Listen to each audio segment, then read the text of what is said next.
Sebelum masuk ke materi kita mengenai emansipasi wanita, terlebih dahulu kita harus ketahui apa itu emansipasi. Emansipasi adalah pembebasan dari perbudakan yang berkaitan dengan persamaan hak dalam berbagai aspek kehidupan masyarakat. Yang dimana emansipasi harus memberikan hak yang sepantasnya diberikan kepada seseorang atau sekumpulan orang yang telah dirampas atau diabaikan sebelumnya.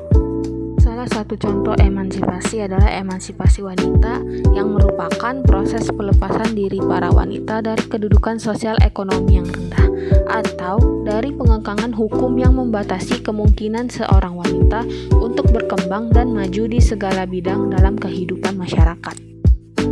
Adanya emansipasi wanita tidak terlepas dari peran tokoh yang telah memperjuangkannya. Siapa dia? Yap, Raden Ajeng Kartini. Raden Ajeng Kartini. Beliau lahir pada tanggal 21 April 1879 di sebuah daerah di Jawa Tengah, tepatnya di Jepara. Putri Jawa yang dikenal sebagai pejuang emansipasi perempuan dibesarkan dalam sebuah keluarga ningrat Jawa. Adapun ayahnya merupakan seorang bupati Jepara yang bernama Raden Mas Aryo Adipati Sasroningrat, dan adapun ibunya merupakan putri dari seorang guru agama di Teluwakur yang bernama M.A. Ngasirah. Kartini terlahir dari keluarga terpandang dan keluarga yang dikenal cerdas.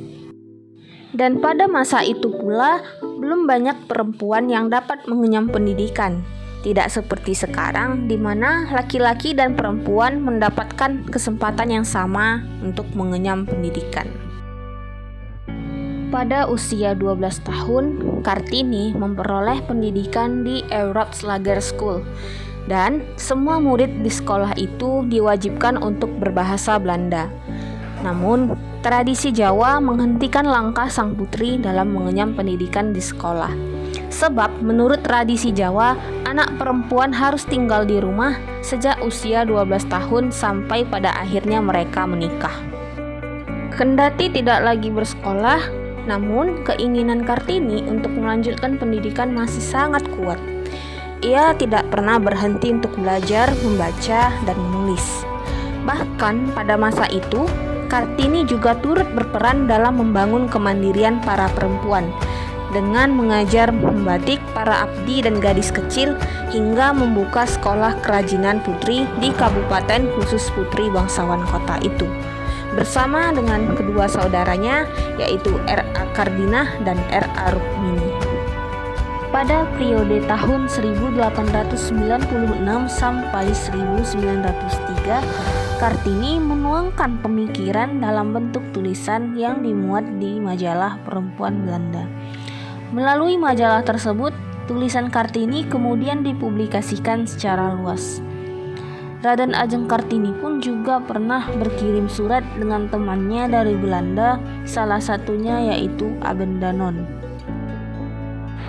Adapun peninggalan Raden Ajeng Kartini ialah adanya 106 surat yang sebagian besar diterbitkan pertama kalinya pada tahun 1911 dengan buku berjudul Door des Stedelijk, atau dalam bahasa Indonesianya dikenal dengan Habis Gelap Terbitlah Terang oleh pejabat Belanda J.H. Aben Danon, di mana buku itu dicetak ulang sebanyak 4 kali hingga pada tahun 1923.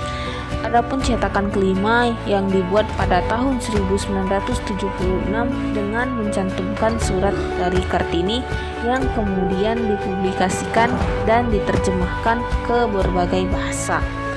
Berawal dari surat inilah telah membuka mata tentang kegigihannya dalam memperjuangkan hak-hak perempuan.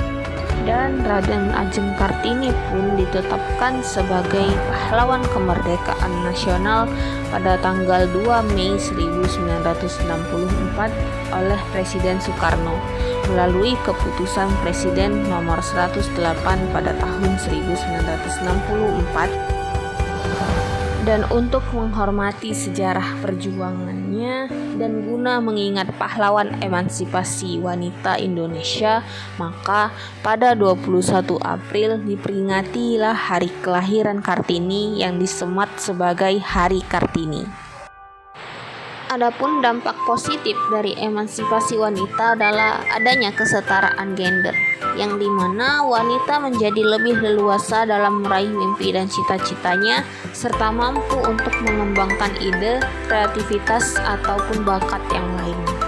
Sedangkan dampak negatif dari emansipasi wanita ialah wanita menjadi menyalahgunakan arti dari emansipasi ini, di mana hilangnya fungsi wanita sebagai seorang ibu yang seharusnya menjadi pendidik pertama bagi anaknya serta dapat menjadi korban eksploitasi.